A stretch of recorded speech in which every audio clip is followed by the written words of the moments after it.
जय हिंद बच्चों, welcome back to the session. आप सभी जानते हो कि मैथ्स में हम लोगों ने परम्यूटेशन और कॉम्बिनेशन का पूरा चैप्टर पढ़ लिया है और मैंने हर टाइप के क्वेश्चंस भी आपके सामने डिस्कस करा दिए हैं। हाँ, दो टाइप का क्वेश्चन आपके एग्जाम में बचा है, जो एक टाइप का हमेशा पूछा गया है और एक टाइप कभी नहीं आया अभी, लेकिन वो टाइप भी आपके एग्जामिनेशन में आ सकता है, तो उस पर भी हम आज डिस्कशन करेंगे। मैंने कहा था कुछ वर्ड्स होते हैं और वर्ड्स को डिक्शनरी ऑर्डर में अरेंज करना होता है आपको, तो हम कैसे अरेंज करते हैं। जैसे आपके एनडीए का सवाल मैंने उठाया है, सामने बोर्ड पे लिखा हुआ है अगेन वर्ड को एज अ डिक्शनरी में आप इसको इस तरीके से करना है कि ये डिक्शनरी में फिट हो जाए। डिक्शनरी में किस तरीके से अरेंज कर सकते हैं अगेन को, इसका मतलब निकल रहा हो या ना निकल रहा हो। तो कह रहा है जब डिक्शनरी के अकॉर्डिंग इसको आप अरेंज करोगे तो 50th प्लेस पे कौन सा वर्ड आएगा। कितने नंबर पे पूछा है?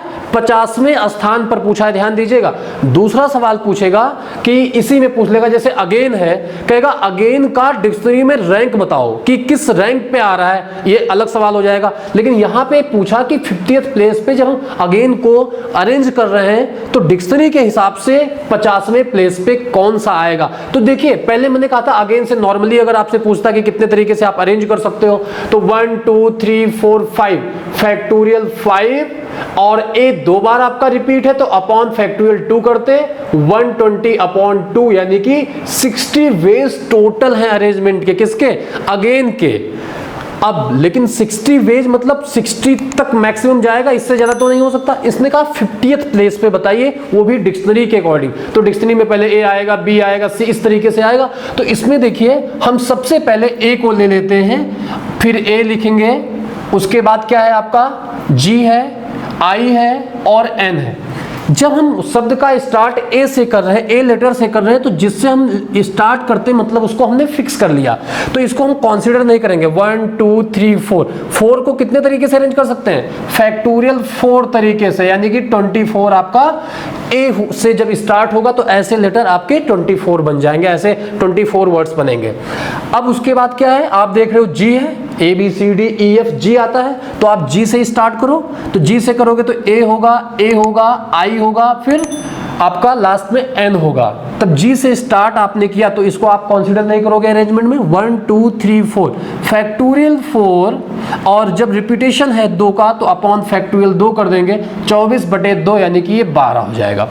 तो अब किससे बारी है? आपकी आई से बारी है। आई से स्टार्ट हो, जब आई से स्टार्ट होगा तो ए जी एन होगा आपका। आई आपका रुक जाएगा तो 1 2 3 4 फैक्टोरियल 4 अपॉन 2 बारी रिपीट किया तो ये अगेन 12 वेज हो गया। आपने देखा ए हो गया, जी हो गया, आई हो गया, बारी किसकी है? अब एन की बारी है। तो आप एन को पूरा अरेंज नहीं करोगे। क्यों नहीं करोगे? 24 ये है आपका, 12 12 24 से टोटल 48 हो चुका है। तो आपसे पूछा 50th प्लेस पे कौन सा आएगा। जब 48 हो गया तो 49 देखिए क्या आएगा, एन से स्टार्टिंग होगी, एन से होगा तो ए, उसके बाद आपका आएगा जी पहले आएगा, फिर आई आएगा, तो ये 49वां अक्षर हो जाएगा आपका, ये 49वां हो जाएगा। और 50वें पे एन से ही शुरुआत होगा, ए और आई आगे आ जाएगा, जी बाद में चला जाएगा, तो ये आपका 50वां अक्षर हो जाएगा। ये बहुत इंपॉर्टेंट क्वेश्चन है, आपके एग्जाम में पूछा गया और बार बार पूछा जा सकता है। आप देख लो NAAIG आपका 50वें स्थान पे बी ऑप्शन मैच कर गया। तो ऐसे कोई भी वो वर्ड दे सकता है, मदर दे सकता है, अल्फाबेट में कोई भी आप कह लो कि एप्पल दे दे, मैंगो दे दे, कह दे कि 30th प्लेस पे बचाओ, 20th प्लेस पे बताओ। तो सिंपल क्या करना है, आपको अल्फाबेटली उनको अरेंज करना, ए से शुरुआत, जी से, आई से, और फटाफट मुझे लग रहा है कि 1 से 1.5 मिनट में आपका आंसर आ जाएगा। ये तो बहुत सिंपल क्वेश्चन है, ये आपका इजिली हो जाता है। लेकिन जो एग्जाम में दूसरे टाइप का क्वेश्चन आ सकता है, हालांकि अभी एनडीए में कभी नहीं आया है, मेंस वगैरह आईआईटी मेंस वगैरह में वो क्वेश्चंस आए हैं, लेकिन इसी से लिंक्ड करता है तो हो सकता है पूछ ले।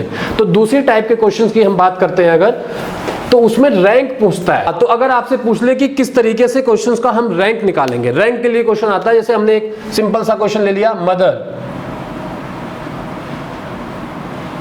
ध्यान दीजिएगा, इसमें कोई भी लेटर रिपीट नहीं है। ऐसा भी आ सकता है कि रिपीटेड हो, रिपीटेड वाले का भी हम आगे बताएंगे।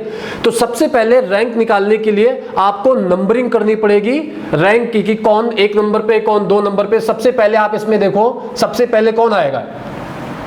ई आएगा, 1 नंबर पे होगा, फिर 2 नंबर पे एच होगा,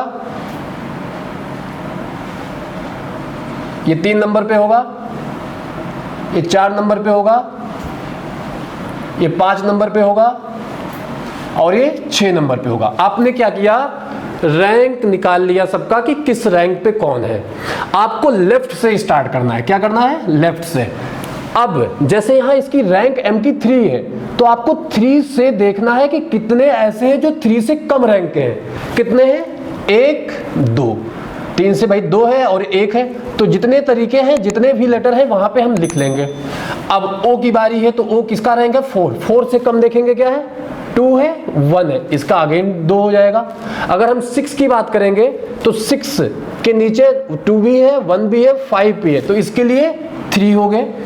और अगर हम 2 की बात करेंगे तो 2 से छोटा 1 ही है, तो एक तरीका होगा। अगर हम 1 की बात करेंगे तो 1 के छोटा कोई नहीं है, तो 0। 5 की बात करेंगे, 5 से छोटा उधर कुछ नहीं, 0। अब हम क्या करते हैं, राइट हैंड से factorial 0, factorial 1, factorial 2, factorial 3, factorial 4, factorial 5 लिख के इनको आपस में मल्टीप्लाई करा देंगे, यही हमारा आंसर हो जाएगा, जोड़ देंगे। देखिए ये फैक्टोरियल 0 इंटू समथिंग 0 होगा, ये आपका 0 होगा, 2 होगा, 2 इंटू 1 2 होगा, 3 2 जा 6, 3 जा 18 आपका ये आ जाएगा प्लस में। ये फैक्टोरियल 4 मतलब 24 2 जा 48 हो गया आपका, प्लस कर दिया आपने। और फैक्टोरियल 5 मतलब 120, 122 जा 240 आपका हो गया। आप इनको ऐड कर दोगे, जो भी रिजल्ट होगा उसमें हम +1 कर देंगे, वही हमारे उस वर्ड की रैंक होगी डिक्शनरी में। तो देखिए इसको ऐड करके कितना आएगा, ये 20 हो जाएगा आपका, 20 और 240 260 हो गया, 260 और 308 और 1 मिला के 309th रैंक हो जाएगी इस शब्द की। आपने देखा कितना आसान तरीके से हमने कर दिया, कुछ नहीं करना था, आपको जस्ट फाइंड आउट करना है उसका रैंक क्या है, फर्स्ट सेकंड थर्ड फोर्थ लिखना है और लेफ्ट हैंड से उस लेटर के पीछे जाना है, जो भी उससे कम है जितने भी वो लिखते जाना है और इधर से 0 1 2 3 फैक्टोरियल में लिख के मल्टीप्लाई करके ऐड करके +1 लगा देना है। ये सबसे शॉर्टकट है। अगर आप इसको सॉल्व करने की कोशिश करोगे तो 3-3 4-4 मिनट ले जाएगा। ये IIT JEE के क्वेश्चन से मेंस वगैरह में आ चुके हैं। ये तो था जब यहाँ पे किसी भी लेटर का रिपीटेशन नहीं हुआ है। मान लीजिए कोई ऐसा हम लेटर ले लें जिसका रिपीटेशन हो, कोई भी ऐसा उठा लें, जैसे ले लें सेक्रेट,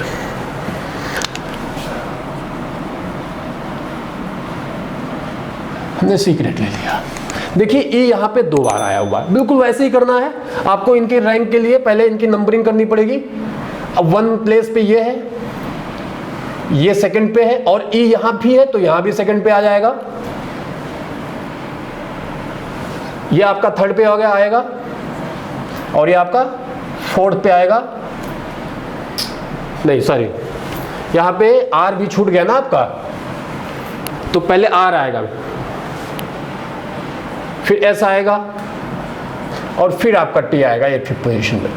जब रिपीटेशन है तो थोड़ा सा कॉन्सेप्ट चेंज होगा, हम चलेंगे इधर से ही, लेकिन ध्यान देंगे कि जैसे हमने लिखा 4, अब देखेंगे 4 से कम कितने हैं, 1 2 3 4, ये 4 नंबर है तो यहाँ 4 हमने लिखा।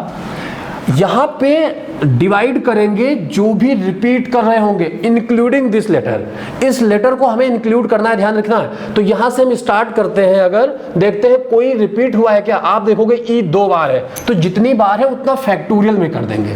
क्लियर है, आपको बात समझ में आ रही होगी। अब अगर हम 2 की बात करते हैं तो 2 से छोटा मात्र 1 है ना, तो यहां लिखेंगे 1। अब देखेंगे फिर इनको इंक्लूड करते हुए कि कोई वर्ड रिपीट हुआ है कोई लेटर की नहीं, फिर देखिए ई 2 बार है तो नीचे फैक्टोरियल 2 कर देंगे। अब हमारी इस पे सी की बारी है, सी पे 1 रैंकिंग है, 1 से छोटा कुछ नहीं है तो क्या है 0 है, अपॉन इसको इंक्लूड करते हुए कोई रिपीट है नहीं है, तो चाहो तो छोड़ दो, चाहो तो आप फैक्टोरियल 1 लिख दो, कोई फर्क नहीं पड़ता है। इसके बाद हम देखेंगे थर्ड पे, थर्ड से छोटा कोई है, 1 है ना, 3 की बारी थी, 1 है यहाँ पे और इसमें रिपीटेशन भी नहीं कोई है, फैक्टोरियल 1 हो जाएगा। 2 से छोटा कोई नहीं है, 0 है आपका, फैक्टोरियल 1 हो जाएगा, कुछ नहीं रिपीटेशन है। 5 से छोटा कुछ है नहीं, 0 अपॉन फैक्टोरियल 1 हो जाएगा। सेम चीज आपको करनी है क्या, यहाँ फैक्टोरियल 0, यहाँ फैक्टोरियल 1, यहाँ फैक्टोरियल 2, यहाँ फैक्टोरियल 3, यहाँ फैक्टोरियल 4 और यहाँ फैक्टोरियल 5, जो मैंने भी आपको बताया था। राइट हैंड से 0 1 2 3 आपने लिख दिया, आपको सबको क्रॉस मल्टीप्लाई कर देना है, सबको क्रॉस मल्टीप्लाई कर दिया हमने। ये आपको पता है 0 होगा, ये आपको पता है 0 होगा, यहां पे 1 आया, फैक्टोरियल 2 का मतलब 2 होता है, 0 इंटू समथिंग करोगे आपका 0 आएगा। फैक्टोरियल 4 का मतलब 24 होता है, मल्टीप्लाई करोगे अपॉन 2 आ जाएगा, 24 अपॉन 2 यानी कि 12 आ गया। फैक्टोरियल 2 है यहाँ पे, और ये फैक्टोरियल 5 का मतलब होता है 120 इंटू 4 अपॉन 2, तो ये हो गया 6 उस टाइम में, 60 इंटू 4 240 आ गया। इनको जोड़िए आप, तो 12 टू 14 और ये हो जाएगा 240, 254। लेकिन मैंने कहा जो भी रिजल्ट आएगा उसमें +1 कर दोगे, तो +1 कर दिया हमने, तो 255 जो होगा ये इसकी रैंक हो जाएगी। हालांकि ये सवाल अभी आपके एनडीए में कभी नहीं पूछा गया है, लेकिन जो पिछला सवाल था वो पूछा गया, तो उसी से मिलता जुलता है, तो ये पूछा जा सकता है। मैंने बिल्कुल शॉर्टकट बताया है, आपको ध्यान रखना है, जो बातें बताई हैं उसको ध्यान में रखोगे तो फटाफट विदिन सेकंड। जो बच्चा छोड़ेगा सवाल को, करने बैठेगा तो वो बहुत लेंदी कर देगा, टाइम बहुत वेस्ट होगा, कर भी नहीं पाएगा, और आप यहाँ पे मार्क्स गेन कर सकते हो। ठीक है, तो आज फिर स्टार्ट करेंगे हम बायनोमियल थ्योरम। आपका परम्यूटेशन कॉम्बिनेशन फिनिश हो चुका है। जिन बच्चों को सीट्स नहीं मिली है वो कमेंट बॉक्स में हमें अपना व्हाट्सएप नंबर देंगे, उन पे हम सीट्स वगैरह सारी भेज देंगे। नए चैप्टर की तरफ हम आगे बढ़ते हैं। ठीक है बेटा, तो हम लोग स्टार्ट करेंगे नया टॉपिक, नया चैप्टर, बायनोमियल थ्योरम, द्विपद प्रमेय। आप हिंदी में जानते हो इसका नाम है द्विपद प्रमेय। इसके नाम से ही इसकी डिफिनेशन समझ में आ रही होगी। द्विपद मतलब दो पद का प्रमेय। भाई दो पद का प्रमेय क्या हो सकता है? देखिए a प्लस बी, दो ही तो है, आप पढ़ते हो बचपन से फॉर्मूला। अगर देखो इस पे 0 लिख दिया, किसी की पावर 0 होता है तो 1 हो जाता है। अगर आपने a प्लस बी किया, पावर 1 कर दिया तो a प्लस बी हो गया। अगर आपने a प्लस बी की पावर 2 कर दिया तो आपने पढ़ा a square plus 2ab plus B square पढ़ा हुआ है। अगर आपने a प्लस बी की पावर क्यूब कर दिया तो a cube plus B cube plus 3ab bracket में a प्लस बी, ये पढ़ा है। अब अगर आपसे कह दे a प्लस बी की पावर 4 करो, आपकी हालत खराब हो जाएगी। भी मल्टीप्लाई करोगे, कह दे a प्लस बी की पावर 10 करो, आपकी हालत खराब हो जाएगी। आपके a प्लस बी की पावर 50 कर दे, अब मल्टीप्लाई थोड़ी ना कर पाओगे। यही है दो पदों का प्रमेय। प्रमेय जब भी हो जाता है, थ्योरम कोई चीज होती है तो बड़ी से बड़ी चीजों को छोटा कर देता है। अब देखिए अगर इसमें 50 है तो कितने पद होंगे?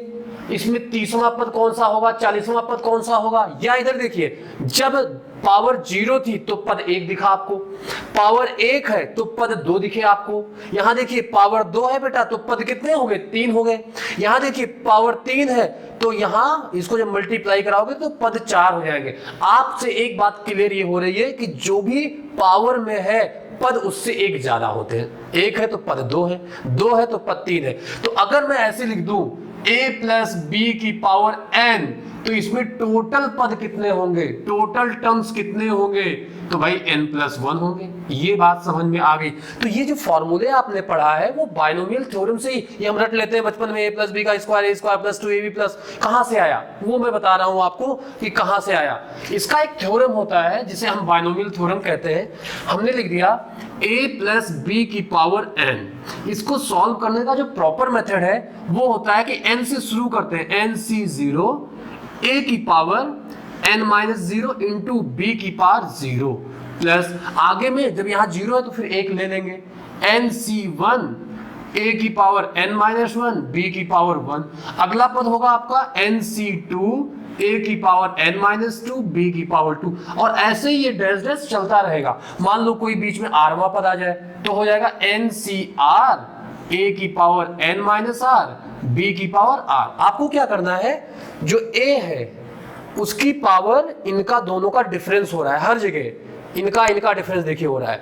और जो अगला पद b है, b की पावर वो पद होगा जो यहाँ पे नीचे लिखा होगा। तो यहाँ 1 है, देखिए वहां 1 लिखा है, यहाँ 2 है तो यहाँ 2। तो जब यहाँ NCR है तो a की पावर n माइनस r हो जाएगा और b की पावर r हो जाएगा। मान लीजिए जितने n थे, 10 था 15 था, जो भी, उतने पूरे ले लें, n में से पूरे n ले लें। तो देखिए क्या होगा, a की power n minus n, b की पावर n। अगर इसको हम थोड़ा सिंप्लीफाई करने की कोशिश करते हैं तो हम ये पाते हैं भाई nc0 की वैल्यू क्या होती होती है, ध्यान दीजिए 1 होती है, और किसी की पावर 0 1, यहाँ a की पावर n बचा, a की पावर n बचा। और आगे देखोगे nc1 a की पावर n-1 इंटू b, ऐसे ही nc2 a की पावर n-2 b की पावर 2 प्लस डैश डैश, अगर लास्ट में गए तो ncn की वैल्यू क्या होती है 1 होती है, और n-n0 किसी की पावर 0 1 हो जाएगी, b की पावर n। आपने देखा यहां हाईएस्ट पावर a की पावर था, और a पावर जो है वो घटता जाएगा, और b यहां बिल्कुल कम था, b बढ़ता जा रहा है, देख रहे हैं b बढ़ता जा रहा है, लास्ट में b एकदम ज्यादा हो गया और a घटते घटते एकदम कम हो गया। तो इस तरीके से इनका अरेंजमेंट होता है। अब हमने प्रूव करना है a प्लस बी की पावर जो 2 था, a square plus B square plus 2ab कैसे होता है भाई। आपको इस पे लगा के देखिए, इस फॉर्मूले पे, जब हम इस फॉर्मूले पे लगाएंगे तो देखिए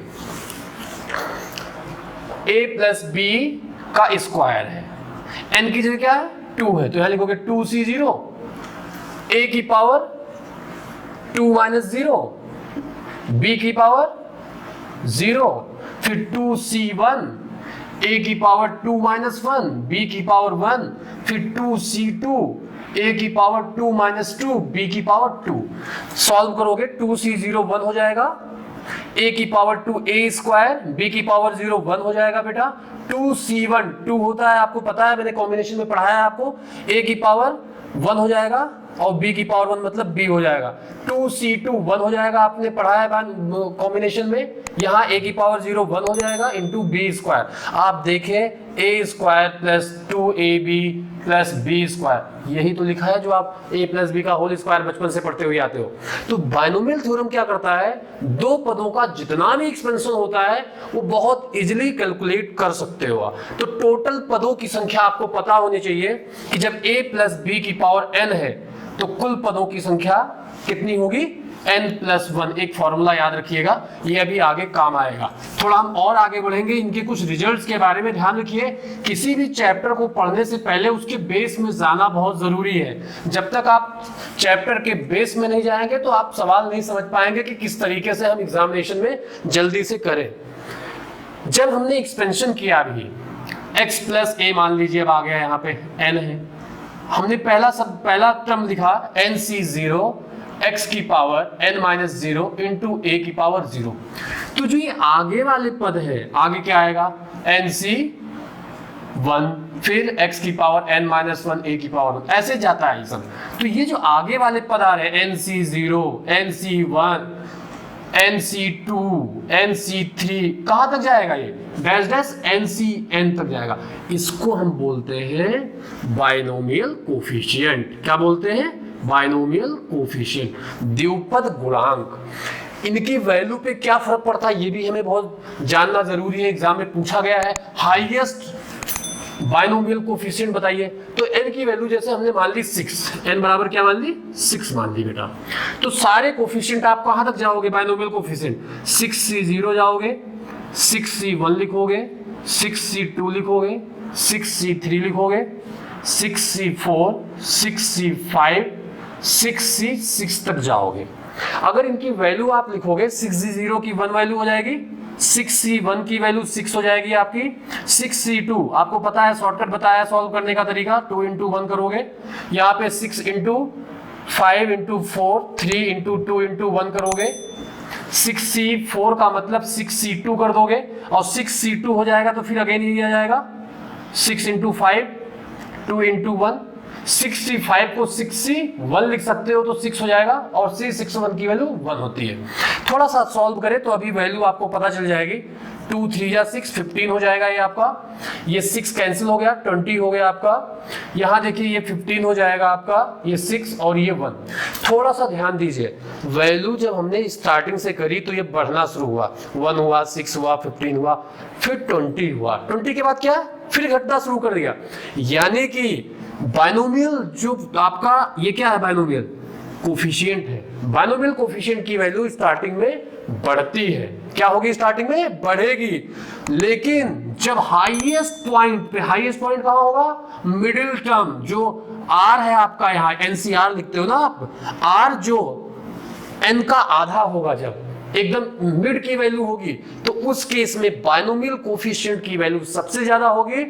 धीरे धीरे जब ज्यादा हो जाएगी उसके बाद फिर कम करना शुरू कर देगा। तो पहले वैल्यू इंक्रीज करेगी, इंक्रीज के बाद फिर डिक्रीज करना शुरू कर देती है, और इस तरीके से आपका आंसर आ जाता है एग्जामिनेशन। जैसे हमने भाई एक पूछा आपसे कि 3x + 8 की पावर यहां लिख दिया 20, कहा इसका सबसे हाईएस्ट बायनोमियल कोफिशिएंट बताइए।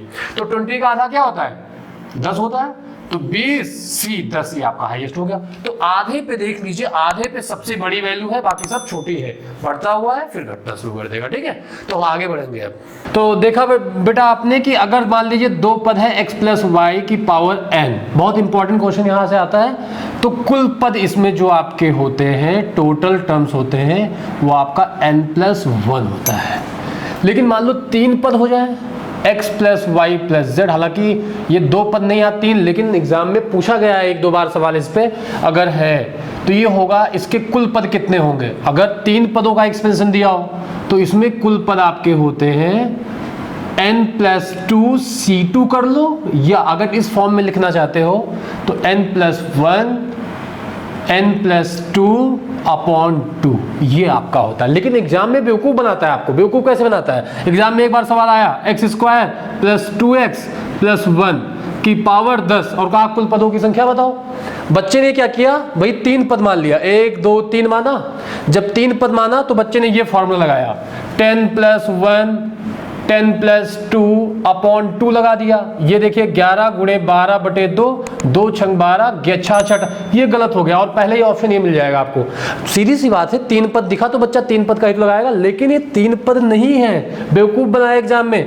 a² + 2ab + b² जैसा दिख रहा है, ये लिखा है आपका x + 2 का होल स्क्वायर अंदर, और होल की पावर 10 है। इसको सॉल्व करोगे तो x + 2 की पावर हो जाएगा 20। देखिए 2 पद बन गया कि नहीं बन गया। अब कुल पदों की संख्या n + 1 यानी कि 20 + 1 21 आपका आंसर होगा, और बच्चा 66 लगा के मार देगा, गलत हो जाएगा। ये नहीं करना है।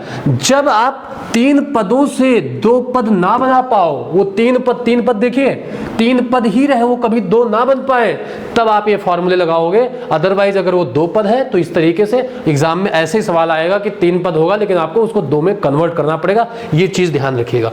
तो आगे बढ़ेंगे बिना किसी देरी के साथ। कुछ बेसिक बातें और हैं इसके बारे में जो सीखनी है हमें, ये बात सीख गए आप। अब अगर कह दे x + a मान लो है पावर n, कहे इसका ग्रेटेस्ट बायनोमियल कोफिशिएंट बताइए। तो मैंने बताया था बायनोमियल कोफिशिएंट क्या है, nc0 nc1 nc2, ये सब बायनोमियल कोफिशिएंट कहलाते हैं। लेकिन ग्रेटेस्ट की बात हो, महत्तम द्विपद गुणांक, महत्तम द्विपद, ग्रेटेस्ट बायनोमियल कोफिशिएंट अगर आपसे कह दे, कैसे करोगे आप? डायरेक्ट ध्यान दीजिए, n पे डिपेंड करता है ना। हो सकता है यहाँ 2 लिखा हो, इवन नंबर है, हो सकता है ऑड लिखा है। अगर n आपका इवन है, सम संख्या है, तो आपका ग्रेटेस्ट द्विपद गुणांक जो होगा, महत्तम द्विपद गुणांक होगा, वो होगा NCn/2। कब होगा? जब n की वैल्यू ऊपर आपकी सम संख्या होगी, इवन होगा। बट अगर आपकी n इवन नहीं है, ऑड है, तो ग्रेटेस्ट बायनोमियल कोफिशिएंट NCn-1/2 और NCn+1/2 हो जाएगा। ये दोनों एक ही वैल्यू देगा, चाहे इसको करेंगे चाहे इसको, एक ही आंसर आएगा। तो ये बात ध्यान रखिएगा, इस पे एक सवाल पूछा गया एग्जाम में, ये ध्यान रखिएगा। अब थोड़ा सा और आगे बढ़ेंगे, जहां से आपके खूब क्वेश्चंस एग्जाम में आते हैं।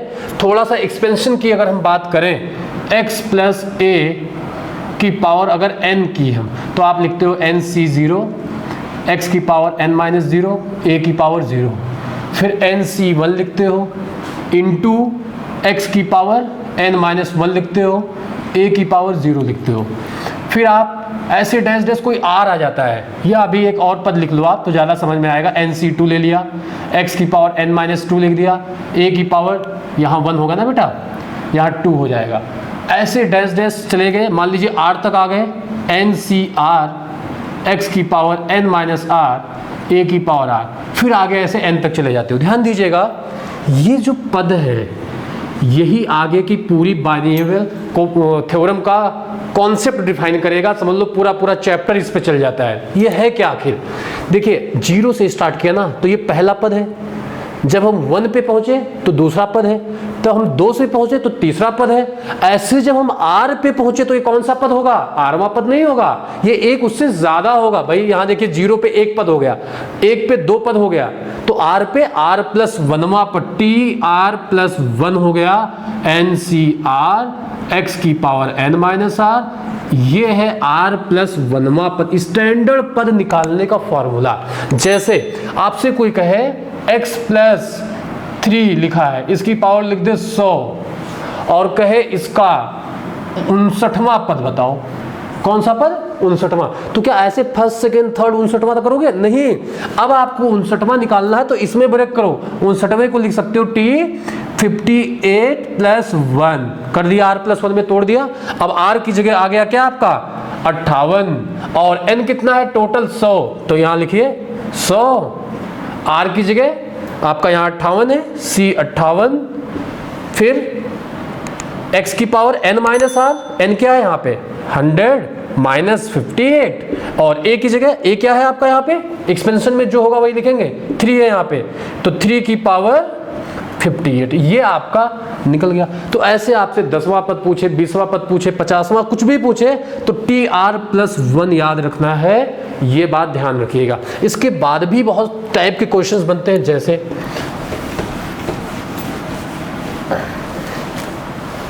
हमने लिखा रूट x प्लस 1 अपॉन, या यहां लिख दिया 3 अपॉन रूट x, ऐसे लिख दिया की पावर। ऐसे क्वेश्चंस आपके एग्जाम में आए हैं। यहां हमने लिख दिया 26, कहा कि इसके विस्तार में x की पावर 12 का गुणांक बताओ। गुणांक बताओ, गुणांक मतलब कोफिशिएंट, मतलब पद निकालोगे, पहला पद, दूसरा पद, तीसरा पद, उस पद में कहीं x की पावर 12 आएगा, ऐसा कोई पद होगा जहां x की पावर 12 आएगा और उसका कोफिशिएंट क्या है, तो हम नहीं कर सकते ना लेंदी मेथड से, बहुत टाइम हो जाएगा। तो आपको क्या करना है, हमें मान लेना है कोई पद होगा, आरवां पद TR प्लस 1 तुरंत आप निकालोगे। क्या लगाओगे? NCR, अभी बताया था TR प्लस 1 का फॉर्मूला, ये बिल्कुल याद रखना हमेशा, NCR x की power n minus r, a की पावर r, यही आपका मेन है, ये हर जगह काम करेगा आपका।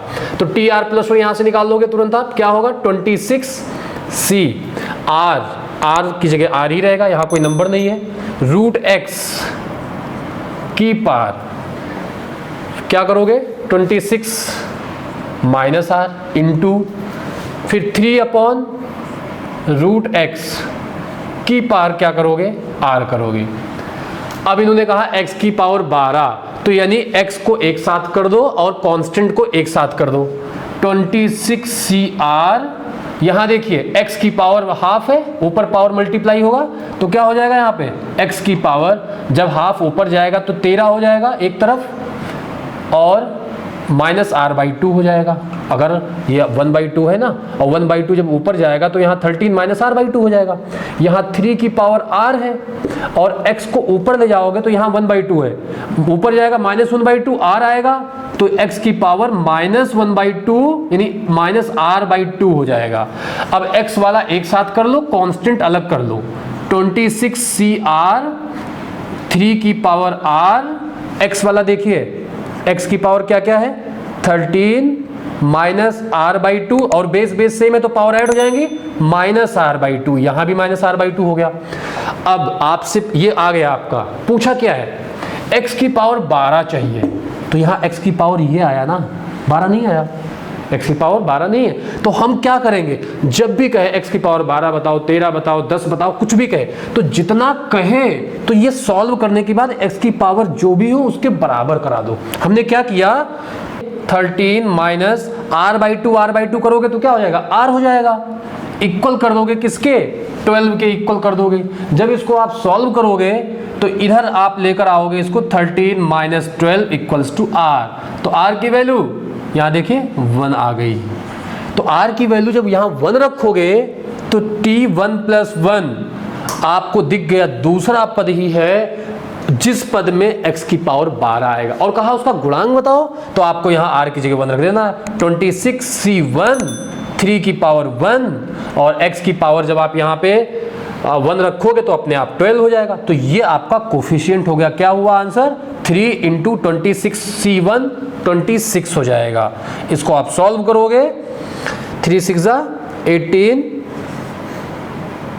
3 2 6 1 7, ये आपका फाइनल आंसर हो गया। तो इस तरीके के क्वेश्चन हर बार आपके एग्जाम में आए हैं। सबसे इंपॉर्टेंट टॉपिक है ये कि कोफिशिएंट पूछ लेता है। कोफिशिएंट ना पूछे कुछ और भी तो पूछ सकता है, उसके बारे में भी बात कर लेते हैं हम। तो जैसे कोफिशिएंट पूछ लिया था वहां पे, कोफिशिएंट ना पूछे, एक सवाल बहुत पूछता है, आप लोगों ने भी किया होगा, कह देता है x से स्वतंत्र बताओ। जैसे हमने एक छोटा सा क्वेश्चन लिया, √x + 2/√x ले लिया, या यहां पे हमने √x नहीं लगाया, x + 2/√x ले लिया और इसकी पावर लिख दिया 25। कह दिया इसके एक्सपेंशन में x से स्वतंत्र पद बताओ, मतलब ऐसा पद बताओ जिसमें x हो ही ना। वही कॉन्सेप्ट यूज करना है बेटा, आपको tr+1 निकालना है। क्या होगा? 25cr x की पावर 25 - r इंटू फिर इसकी पावर 2/√x की पावर क्या होगा? r हो जाएगा। आपको बताया था मैंने, नंबर एक साइड कर लो आप, x की पावर 25 - r, यहाँ 2 की पावर r हो जाएगा और ये जब ऊपर जाएगा तो x की पावर -r/2 हो जाएगा। नंबर आगे लाओगे आप 25cr x की पावर 2 की पावर r यहाँ होगा आपका, यहाँ पे x की पावर क्या होगा? 25 - r/2 और r करोगे तो क्या हो जाएगा? आप ऐसे ही लिख लो, कोई इशू नहीं है, ऐसे ही लिख लो। ये आपने सॉल्व किया। एक कांस्टेंट है x की पावर। अब इसने कहा x से स्वतंत्र पद बताओ, स्वतंत्र पद बताओ, the term which is independent of x। जब x से स्वतंत्र मतलब x हो ही ना, तो x कब नहीं होगा? जब x की पावर 0 हो जाए ना। x की पावर 0 तो 1 हो जाएगा कांस्टेंट, यानी ये जो वैल्यू है पावर में उसको अब आप 0 के बराबर करा दोगे, यानी कि 25 - r -r/2 बराबर 0 करा दोगे। अब इसको सॉल्व करोगे, ये हो जाएगा एलसीएम 50 - 2r - r/2 = 0। ये 0 हो गया आपका। 50 - 3r = 0। तो यहां से आप r निकालोगे तो आएगा 50/3। एक बात ध्यान दीजिएगा, r की वैल्यू कभी फ्रैक्शन, जो एनसीआर होता है ना आपका, n मतलब टोटल नंबर और r उनमें से हम सेलेक्ट करते हैं। हमने परम्यूटेशन और कॉम्बिनेशन में बताया था, n कभी फ्रैक्शन नहीं हो सकता, n कभी नेगेटिव नहीं हो सकता, ऐसे ही r भी कभी फ्रैक्शन नहीं हो सकता, r कभी नेगेटिव नहीं हो सकता। यहाँ r आपका क्या आया? फ्रैक्शन में आया। इसका मतलब क्या हुआ? ऐसा कोई पद नहीं आएगा। 25 + 1 टोटल 26 पद होंगे ना, अगर आप पूरे 26 पद लिख दो, ऐसा कोई पद नहीं होगा जिसमें x ना हो। अगर यहाँ होल नंबर होता, अगर कोई भी होल नंबर आता यहाँ रखते, वही पद हो जाता बेटा, आपका आंसर आ जाता। लेकिन ऐसा सवाल जहाँ पे r की वैल्यू होल नंबर ना आए, तो ऐसे में कोई भी पद नहीं होगा जो x से स्वतंत्र हो। तो मैंने आपको कोफिशिएंट वाले भी बता दिया किस तरीके से आप सॉल्व करते हो, और उसके बाद x से स्वतंत्र पद ये एग्जाम में बहुत पूछा जाता है। आज हमने बेसिक समझाया है, क्योंकि आपको पता होना चाहिए कि उस चैप्टर का थीम क्या है। जब तक वो नहीं समझ पाओगे फिर आप कर नहीं पाओगे क्वेश्चन। कल इस पे हम एडवांस तरीके से बहुत सारे ट्रिक्स बताएंगे आपको, आप घर पे पढ़ते रहिए। बाइनोमियल थ्योरम अभी आप समझिए कि 25% मैंने आपको कराया है, बेसिक बातें बताई हैं, इसके बाद एडवांस कल शुरू होगा। तो होप आप सब लोग अच्छे से घर पे पढ़ रहे होंगे, एंजॉय कर रहे होंगे। अगर आप नए हैं तो इस चैनल को जरूर सब्सक्राइब करिएगा ताकि नोटिफिकेशन आप तक पहुंचती रहे। साथ में आपको कोई भी डाउट है तो आप इस क्वेश्चंस के जो भी प्रॉब्लम्स है आप कमेंट बॉक्स में डालिएगा, हम आपको सोल्यूशन दे देंगे। तब तक के लिए पढ़ते रहिए, खुश रहिए। जय हिंद, जय भारत।